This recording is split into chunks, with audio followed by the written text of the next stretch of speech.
മിശിഹായിൽ പ്രിയമുള്ള സഹോദരങ്ങളെ, ഇന്നേ ദിവസം ഈ ഫാമിലി കൗൺസിലിംഗ് പ്രോഗ്രാമിൽ എനിക്ക് മാതാപിതാക്കളോട് പറയാനുള്ളത്, മക്കളുടെ വിവാഹം സമയത്ത് നമ്മൾ നടത്തണം എന്നുള്ളതാണ്. നമ്മുടെ ഒരു ചുമതലയാണ്. സാധാരണഗതിയിൽ മാതാപിതാക്കൾ ആ കാര്യത്തിൽ ശ്രദ്ധിക്കുന്നുണ്ട്, അതിൽ സന്തോഷമേ ഉള്ളൂ. എങ്കിലും ചിലപ്പോൾ ചിലരുടെ ഭാഗത്തൊക്കെ കുറവുകൾ വരുന്നുണ്ടോ എന്നൊരു സംശയമുള്ളതുകൊണ്ട് സൂചിപ്പിക്കുകയാണ്. പ്രഭാഷകൻ 7:25 പറയുന്നുണ്ട്, പുത്രിയെ വിവാഹം ചെയ്തു കൊടുക്കുമ്പോൾ വലിയ ഒരു ചുമതല തീരുന്നു. കൂടെ ഒരു വാക്യം കൂടെ ഉണ്ട്, വിവേകമുള്ള ഒരുവന് വേണം അവളെ നൽകാൻ. പ്രധാനപ്പെട്ടതാണ്. നമ്മുടെ കുഞ്ഞുങ്ങളെ നമ്മൾ കൊടുക്കുമ്പോൾ ആ കാര്യങ്ങളൊക്കെ അന്വേഷിക്കണം. എൻ്റെ മനസ്സിൽ വരുന്നത്, ഒരു മദ്യപാനി ഒരു വിശ്വാസമില്ലാത്ത ഒരാൾ ഇതിപ്പം ഒത്തുവന്നു വന്നാൽ നടത്തിയേക്കാം എന്ന് വിചാരിച്ച് നടത്തുന്ന രീതികൾ വളരെ വലിയ തെറ്റാണ് എന്ന് ഞാൻ പറയും. പ്രഭാഷകൻ 42:9 പറയാണ്, മകളെക്കുറിച്ചുള്ള അപ്പൻ്റെ ഉത്കണ്ഠ, യൗവനത്തിൽ അവൾ വിവാഹിതയാകുമോ, വിവാഹത്തിന് ശേഷം അവൾ ഭർത്താവിന് അഹിതയാകുമോ എന്ന് തിരുവചനം പറയുകയാണ്. ഈ ഒരു ഉത്കണ്ഠ നമുക്ക് ആവശ്യമാണ്. വിവാഹിതയാകുമോ എന്നുള്ള കാര്യത്തിൽ എന്ന് പറഞ്ഞാൽ വിവാഹത്തിന് വേണ്ടി താല്പര്യം എടുക്കണമെന്ന് ചുരുക്കം.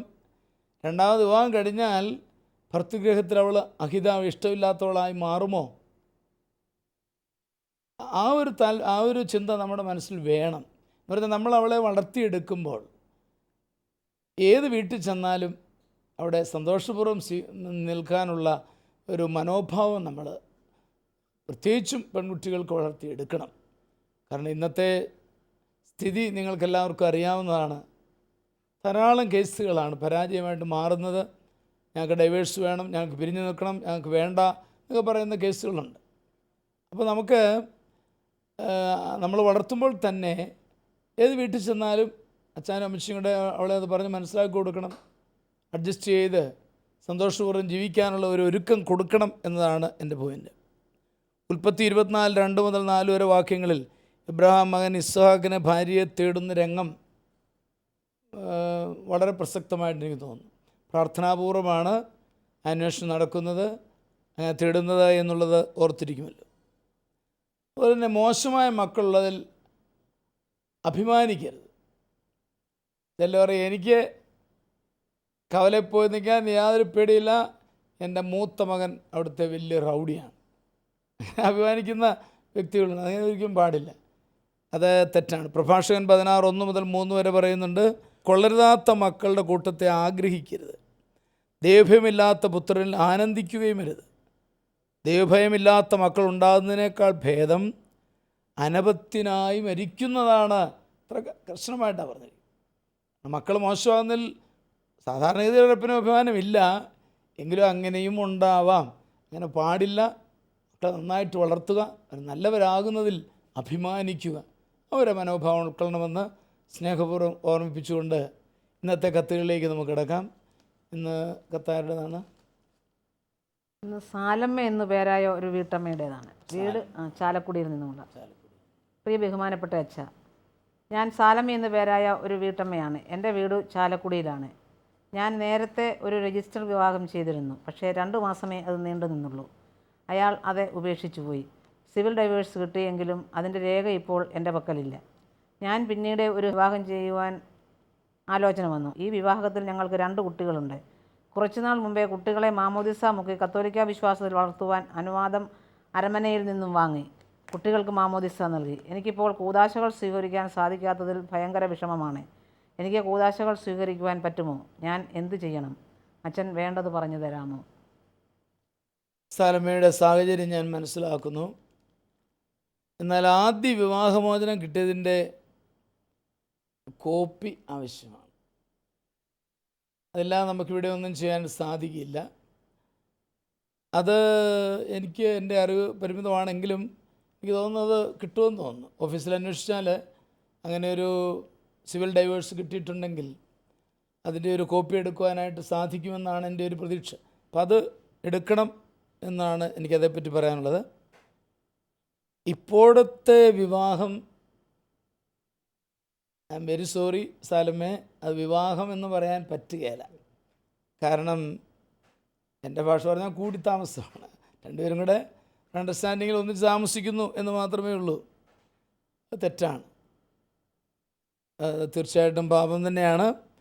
എങ്കിലും കുട്ടികൾ നിരപരാധികൾ എന്ന നിലയിലാണ് സഭ അവർക്ക് അനുവാദം കൊടുത്തു. അവർക്ക് സ്വീകരിക്കാനും അനുവാദം കൊടുത്തതായിട്ട് സ്ഥലം എഴുതിയിട്ടുണ്ട്.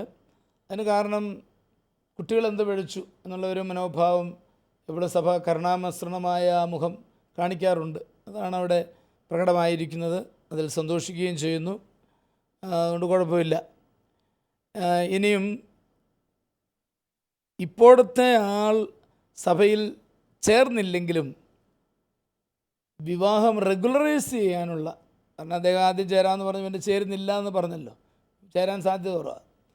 ചേർന്നില്ലെങ്കിലും ഇപ്പോഴത്തെ വിവാഹം ഒന്ന് റെഗുലറൈസ് ചെയ്ത് നിയമാനുസൃതമാക്കിയെടുക്കാൻ അദ്ദേഹം ഒന്ന് സഹകരിക്കണം.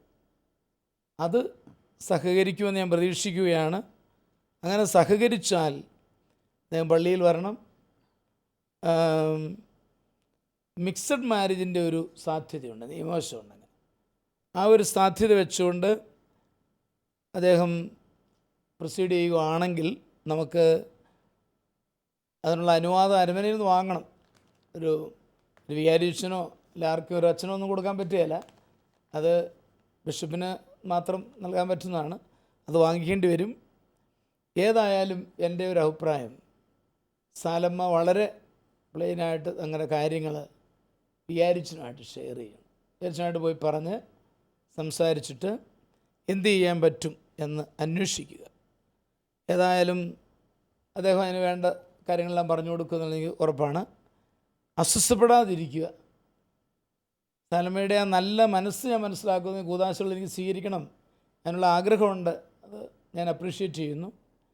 എന്നാൽ വിശ്വാസത്തോടെ പ്രാർത്ഥിച്ച് ദൈവത്തിൽ ശരണപ്പെട്ട് മുമ്പോട്ട് പോകണം. വിഷമിക്കരുത്. യോഹന്നാൻ 14:1 ഞാൻ വചനമായി നൽകാൻ ആഗ്രഹിക്കുകയാണ്. അസ്വസ്ഥമാകേണ്ട, തമ്പുരാനെ വിശ്വസിക്കുക. സലമയുടെ നല്ല മനസ്സ് കാണും, ദൈവം അനുഗ്രഹിക്കും. ഞാനും നമ്മളും തീർച്ചയായിട്ടും സലമയ്ക്ക് വേണ്ടി പ്രാർത്ഥിക്കും എന്നാണ് എനിക്ക് പറയാനുള്ളത്. ഇവളുടെ നല്ല പെരുമാറ്റത്താൽ ഇവക്ക് പിന്നെ വിശ്വാസത്തിലേക്ക് നയിക്കാൻ സാധിക്കും അല്ലേ? അങ്ങനെയാണല്ലോ പറയുന്നത്. ഭാര്യയുടെ നിഷ്കളങ്കമായ പെരുമാറ്റം മൂലം അവിശ്വാസിയായ ഭർത്താവിനെ വിശ്വാസത്തിലേക്ക് നയിക്കാൻ സാധിക്കുമെന്നാണ് ബൈബിൾ രേഖപ്പെടുത്തിയിരിക്കുന്നത്. അപ്പോൾ അവളുടെ നിഷ്കളങ്കവും നിർമ്മലവുമായ പെരുമാറ്റം മൂലം അദ്ദേഹത്തെ തിരികെ കൊണ്ടുവരുവാൻ സാധിക്കും. പെരുമാറ്റം വഴി, നമ്മളുടെ നിഷ്കളങ്കമായ പെരുമാറ്റം വഴി അവനെ സ്വാധീനിക്കണം എന്നുള്ളതാണ്. അതിന് പറ്റുന്നില്ല എന്ന് തോന്നുന്നു. കാരണം ഇങ്ങനെയൊക്കെ പറഞ്ഞു പുള്ളിയെ കബളിപ്പിച്ചു എന്നുള്ള ചിന്ത അദ്ദേഹം എഴുതിയിട്ടുണ്ട് അല്ലേ? പറഞ്ഞു, പക്ഷെ ചേരുന്നില്ല എന്നുള്ള ഒരു പ്രശ്നമുണ്ട്. ചേരാൻ സാധ്യതയില്ല. ഏതായാലും സ്നേഹം കൊണ്ട് പരിശ്രമിച്ച് നോക്കട്ടെ എന്നുള്ളതാണ് നിമ്മിയുടെ അഭിപ്രായം. ടോമിച്ചൻ എന്ത് പറയുന്നു? ഇതിനകത്ത് കാനൻ ലോയുടെ നിയമത്തെ പറ്റി ഒത്തിരി പറയാൻ നമുക്ക് പറ്റില്ല. അത് പഠിച്ചവർക്കേ പറ്റത്തുള്ളൂ. കാരണം അത് കോംപ്ലിക്കേറ്റഡ് ഇഷ്യൂ ആണ്. പക്ഷേ ഒരു കാര്യം സാൽമയ പറഞ്ഞതിനകത്ത്, ഇപ്പോഴത്തെ വിവാഹം എന്ന് പറയുന്നത്, ഇപ്പോഴത്തെ അച്ഛൻ പറഞ്ഞ പോലെ അത് 100% തിന്മയിലാണ് ഇപ്പോഴത്തെ പോക്ക്. ഒരു വിവാഹം കഴിഞ്ഞു, അതിന് ഡൈവേഴ്സ് കിട്ടി, ഓക്കെ. ഇപ്പം വിവാഹമൊന്നും കഴിച്ചിട്ടില്ല. അവർ തമ്മിലൊരു വാക്കാലൊരു ധാരണയുടെ പുറത്ത് ഒന്നിച്ച് ജീവിച്ചു പോകുന്നു. അവർക്ക് കുഞ്ഞുങ്ങളുണ്ടായി. തീർച്ചയായിട്ടും അവരെ വിശ്വാസത്തിൽ വളർത്താനുള്ള സാൽമയുടെ ആഗ്രഹത്തെ നമ്മൾ 100% മാനിക്കുന്നു. സാലിമ കുദാശ സ്വീകരിക്കാനുള്ള ആഗ്രഹവും ഉൾക്കൊള്ളുന്നു. അതിന് അച്ഛൻ പറഞ്ഞ പോലെ ലീഗൽ സൈഡ് എന്നാന്ന് വെച്ചാൽ കാനൻ ലോയിലോ ആയിട്ട് ബന്ധപ്പെട്ട് അല്ലെങ്കിൽ രൂപതയായിട്ട് ബന്ധപ്പെട്ടിട്ട് വേണ്ടത് ചെയ്ത് കറക്റ്റ് ചെയ്ത് പോകണം. എനിക്കിതിനകത്ത് ഒന്ന് നിമ്മി പറഞ്ഞതിനോട് ഒന്ന് ചുവട് പിടിച്ച് ഞാൻ പറയാൻ ആഗ്രഹിക്കുന്നത്, ഭാര്യമാരെ നിങ്ങൾ ഭർത്താക്കന്മാർക്ക് വിധേയരായിരിക്കും. വചനമനുസരിക്കാത്ത ആരെങ്കിലും ഉണ്ടെങ്കിൽ അവരെ വാക്കുകൊണ്ടല്ല പെരുമാറ്റം മൂലം വിശ്വാസത്തിലേക്ക് ആനയിക്കാൻ ഭാര്യമാർക്ക് കഴിയും. അത് നിങ്ങളുടെ വിശ്വാസപൂർവ്വവും നിഷ്കളങ്കവുമായ പെരുമാറ്റം കാണുക മൂലമാണ് സാധ്യമാകുക എന്നൊക്കെ പത്രോസ്ലിയ പറഞ്ഞു വെച്ചിട്ടുണ്ട്. തീർച്ചയായിട്ടും ആ വിധത്തിലെ നല്ല ജീവിതത്തിൻ്റെ സ്നേഹം കൊണ്ട് പൊറുതിമുട്ടിച്ചാൽ കീഴടക്കാൻ മേലാത്തതൊന്നുമില്ലെന്നാണ് എൻ്റെ ഒരു ബോധ്യം. അപ്പം സാലിമ തീർച്ചയായിട്ടും ആ മനുഷ്യൻ സാലമയെ സ്നേഹിക്കുന്നുണ്ട്, അത് ഉറപ്പാണ്. അപ്പം ആ നിർമ്മലമായ സ്നേഹത്തോടെയുള്ള ഇടപെടൽ വഴിയായിട്ട് ജീവിക്കുന്ന ദൈവത്തിലേക്ക് അങ്ങനെ തിരിച്ചു കൊണ്ടുവരാൻ പറ്റും എന്നാണ് എൻ്റെ ഒരു ബോധ്യം. ഒന്ന്. രണ്ട്, ഇത് ഇപ്പം സാൽമയുടെ ഈ കഷ്ടപ്പാടുകളും വേദനകളും മനസ്സിൻ്റെ ഭാരങ്ങളും ഞാനിത് പറയുന്ന അവസരത്തിൽ സമൂഹത്തിലേക്കൊന്ന് വെക്കുക. കാരണം ഇത് ഓരോ തീരുമാനമെടുക്കുമ്പം അശ്രദ്ധമായിട്ടോ ഏതെങ്കിലും വികാരത്തിൻ്റെ പുറത്തോ കുടുംബജീവിതത്തിലേക്ക് പിന്നെ കൈയും കാലും ഇട്ടടിക്കുന്ന അനേകരുണ്ട് സമൂഹത്തിൽ. ഇത് ഞാൻ പറയുമ്പം ഞാൻ കേൾക്കുന്ന ഓഡിയൻസിനെ കൂടെ ഞാൻ ശ്രദ്ധയിലേക്ക് വിളിക്കുക. ഇത് നമ്മുടെ കുടുംബങ്ങളിൽ ഉണ്ടാകാതിരിക്കാൻ എല്ലാവരുടെയും ഭാഗത്തുള്ള ശ്രദ്ധ വേണം. കുഞ്ഞുങ്ങളുടെ പ്രായത്തിൽ കുഞ്ഞുങ്ങൾ എഴുതിറ്റിപ്പോരായിരിക്കാൻ മാതാപിതാക്കളും കുഞ്ഞുങ്ങളുടെ ജീവിതത്തിൽ അവർ തന്നെ ആവശ്യമില്ലാത്ത തെരഞ്ഞെടുപ്പിലേക്ക് പോകുമ്പം അത് ഭവിഷ്യത്തുകൾ എന്താണെന്ന് ബോധ്യപ്പെടാൻ അവരും ഇതൊക്കെ ഒരു ഗുണപാഠമായിട്ട് എടുക്കണമേ എന്നുകൂടി പറയുക. ഓക്കെ. ഇപ്പം ടോമിച്ചൻ പറയുന്നത് പെരുമാറ്റം വഴി അവനെ നേടണം. ടോമിച്ചൻ്റെ ഭാഷ പറഞ്ഞാൽ സ്നേഹം കൊണ്ട് പൊറുതി മുട്ടിക്കുക. അപ്പോൾ അങ്ങനെ വരുമ്പോൾ അയാൾ വരും എന്നുള്ള ഒരു പ്രതീക്ഷയാണ്. നമുക്ക് പ്രതീക്ഷയോടെ അത് ചെയ്യാനായിട്ട് പരിശ്രമിക്കണമെന്ന് സാലമ്മയോട് ഞാനും പറയുന്നു. പിന്നെ പൊതുവായിട്ട് എല്ലാവരും കേൾക്കുന്ന എല്ലാവരും ഓർത്തറിയുക, നമ്മൾ പെട്ടെന്നൊരു എടുത്തിയാട്ടത്തിലൂടെ തീരുമാനമെടുക്കാവുന്ന ഒന്നല്ല വിവാഹ ജീവിതം. വളരെയേറെ പ്രാർത്ഥിച്ചും ആലോചിച്ചും എടുക്കേണ്ടതാണ്. പിന്നീട് അവിടെ കിടന്ന് വിഷമിച്ചിട്ട് കാര്യമില്ല എന്നുള്ളൊരു ചിന്ത നമ്മൾ എടുക്കേണ്ടതായിട്ടുണ്ട്. അത് കൂടെ ഈ അവസരത്തിൽ ഓർമ്മിപ്പിച്ചുകൊണ്ട് സലമേ പ്രാർത്ഥന നേർന്നുകൊണ്ട് നമുക്ക് അടുത്ത കത്തിലേക്ക് കിടന്നാലോ. അടുത്ത കത്ത് കുട്ടനാട്ടുകാരിയാണ്. വിവാഹം കഴിച്ചിരിക്കുന്നത് കോട്ടയത്ത് കഞ്ഞിക്കുഴിയിൽ. ശരി. പ്രിയ ബഹുമാനപ്പെട്ട അച്ഛ, ഞാനൊരു ഉത്തമ കത്തോലിക്ക കുടുംബത്തിലെ അംഗമാണ്. എൻ്റെ വീട് കുട്ടനാട്ടിലാണ്. എന്നെ വിവാഹം കഴിച്ചിരിക്കുന്നത് കോട്ടയത്ത് കഞ്ഞിക്കുഴിയിലാണ്. അച്ഛ, ഞാൻ ഈ കത്തെഴുതുന്നത് വളരെ ഹൃദയവേദനയോടെയാണ്. ഞങ്ങൾ 5 മക്കൾ, 3 പെണ്ണും 2 ആണും. എല്ലാവരും സാമാന്യം നല്ല നിലയിൽ കഴിയുന്നു. ഞങ്ങളുടെ ഇളയ സഹോദരനോടൊപ്പമാണ് ഞങ്ങളുടെ മാതാപിതാക്കൾ. അവൻ ഗൾഫിലാണ്. അവൻ്റെ ഭാര്യയും മക്കളും മാതാപിതാക്കളോടൊപ്പമുണ്ട്. ഞങ്ങളുടെ മാതാപിതാക്കളോടെ അവർ കാണിക്കുന്ന ക്രൂരതയാണ് ഞങ്ങളെ വേദനിപ്പിക്കുന്നത്. അവരുമായി എപ്പോഴും വഴക്കാണ്. ഒരു ദിവസം 2 പ്രാവശ്യമെങ്കിലും അമ്മച്ചി കരഞ്ഞുകൊണ്ട് ഫോൺ വിളിക്കും. ആ കുഞ്ഞുങ്ങൾ പോലും മാതാപിതാക്കളോട് മോശമായാണ് പെരുമാറുന്നത്. കഷ്ടപ്പെട്ട് വളർത്തിയ മാതാപിതാക്കൾക്ക് അവസാനകാലം ഈ ദുർവിധി ഉണ്ടായത് എങ്ങനെ സഹിക്കും? ശാലോമിലൂടെ ഇതിനു മറുപടി തരണമേ. സ്നേഹബഹുമാനത്തോടെ ഷൈനി വിൽസൺ, കഞ്ഞിക്കുഴി. ഷൈനിയുടെ വിഷമം ഞാൻ മനസ്സിലാക്കുന്നു. ഷൈനിക്ക് മാതാപിതാക്കളെ ആശ്വസിപ്പിക്കാൻ ഈ കാര്യത്തിൽ കഴിയുമെന്നാണ് എൻ്റെ ഒരു ചിന്ത. കാരണം മറ്റവർ കരുതുന്നില്ല. ഷൈനിക്ക് ഒരു പക്ഷേ അവരെ പോയി സംസാരിച്ച് ശരിയാക്കാനോ രൂപപ്പെടുത്താനോ ഒക്കെ സാധിക്കാത്തൊരവസ്ഥാവിശേഷമുണ്ട്. ഞാൻ പറയുന്നത് വീണ്ടും മോശയുടെ അമ്മയോട് പറഞ്ഞ പോലെ തന്നെ ദൈവത്തിന് വേണ്ടി മക്കളെ വളർത്തി എന്നുള്ളൊരു ബോധ്യത്തോടു കൂടി അല്പം നിസ്വാർത്ഥമായിട്ട് ഈ സംഭവത്തെ എടുക്കാൻ ഷൈനിക്ക് ഈ മാതാപിതാക്കളുമായിട്ട് നല്ല സ്വാധീനമൊക്കെ ഉണ്ടല്ലോ. അപ്പോൾ ഒന്ന് പറഞ്ഞ് അതിലൊരാശ്വാസം കണ്ടെത്തുക. നമ്മൾ കൊടുത്തതൊക്കെ നേട്ടങ്ങളാണ്, നഷ്ടങ്ങളൊന്നുമല്ല. കഷ്ടപ്പെട്ട് വളർത്തിയതും സ്നേഹിച്ചതുമൊക്കെ തമ്പുരാൻ്റെ മുമ്പിൽ വലിയ കാര്യങ്ങളാണ്. അതിൽ തന്നെ ഒരു സംതൃപ്തി. തിരിച്ചു കിട്ടാതെ സ്നേഹം കൊടുക്കുമ്പോൾ എൻ്റെ ഭാഷ പറഞ്ഞാൽ ദൈവത്തോടുള്ള കടവിച്ചിരി വീടിയെന്നാണ്.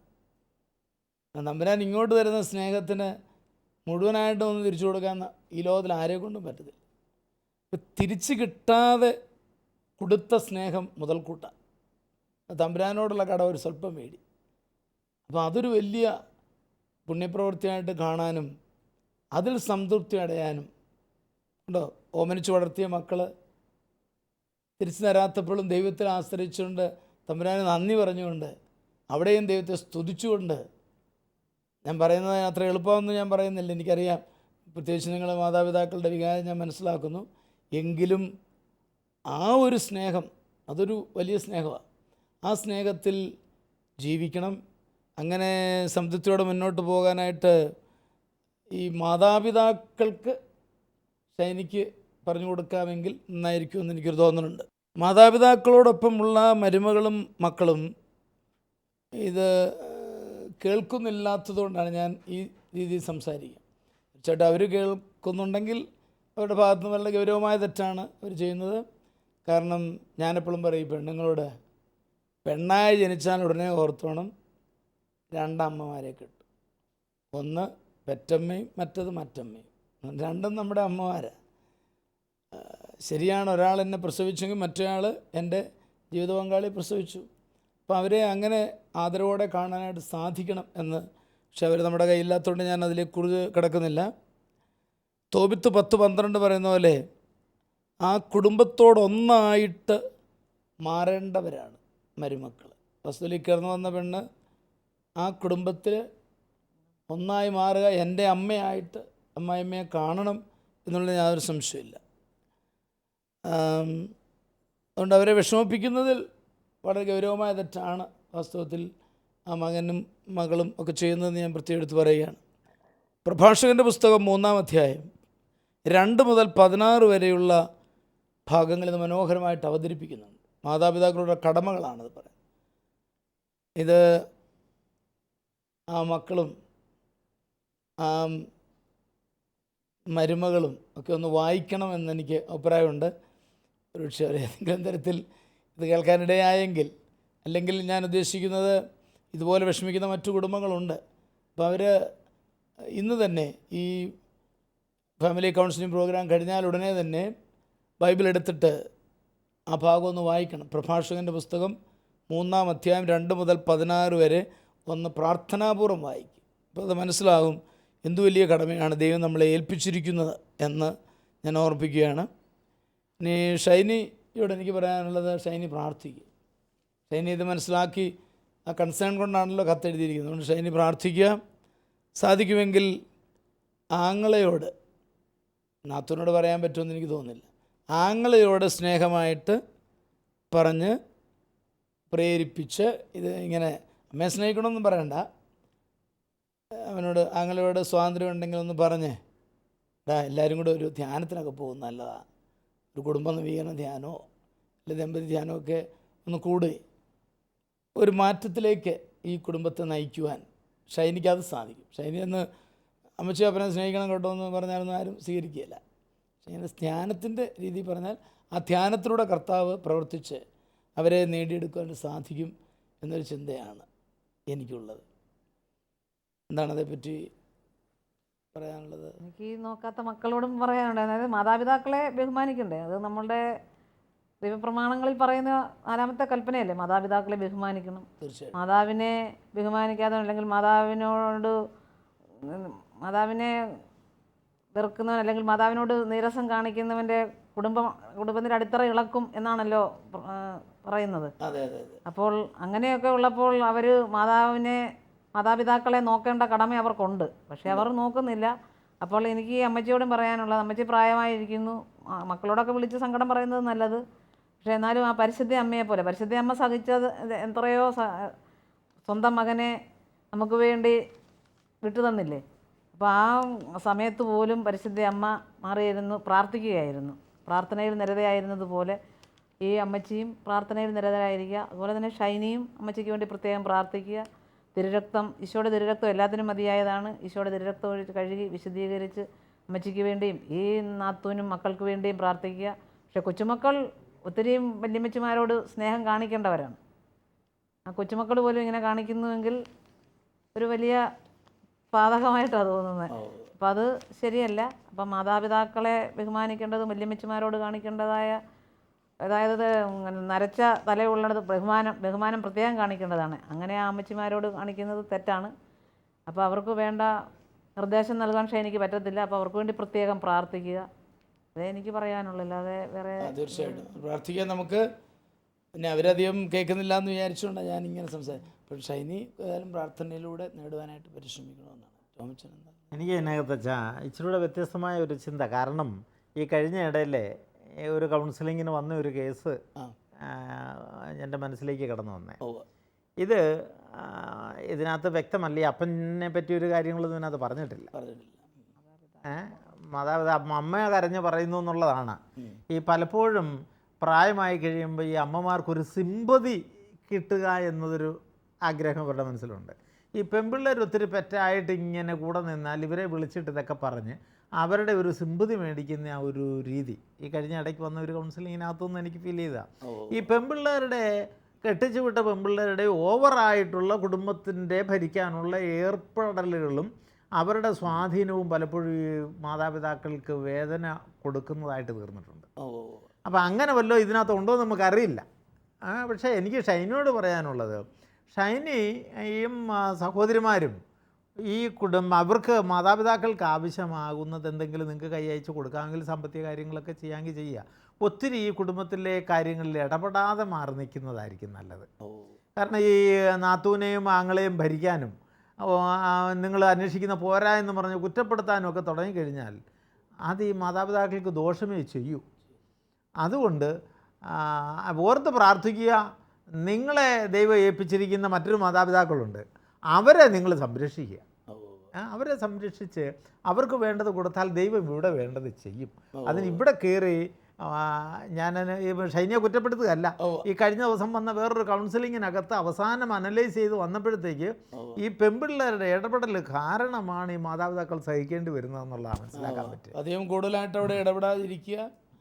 അതോടൊപ്പം തന്നെ ഷൈനിക്ക് പ്രാർത്ഥിക്കട്ടെ, കുഴപ്പമില്ല. ഷൈനിയുടെ ഇവിടുത്തെ മാതാപിതാക്കളെ അങ്ങേയറ്റം സ്നേഹിച്ച് സ്വന്തമാക്കുക. അവർക്ക് അവരോട് അടുപ്പമുണ്ടാകാനുള്ള സംവിധാനങ്ങൾ ഒരുക്കുക എന്നുള്ളതാണ്. ഷൈനിയുടെ പ്രശ്നങ്ങൾ ഞങ്ങൾ മനസ്സിലാക്കുന്നു. തീർച്ചയായിട്ടും ഈ വിധത്തിൽ ഒരു പരിഹാരത്തിലേക്ക് എത്തിച്ചേരുവാനായിട്ട് നമുക്ക് പരിശ്രമിക്കാം.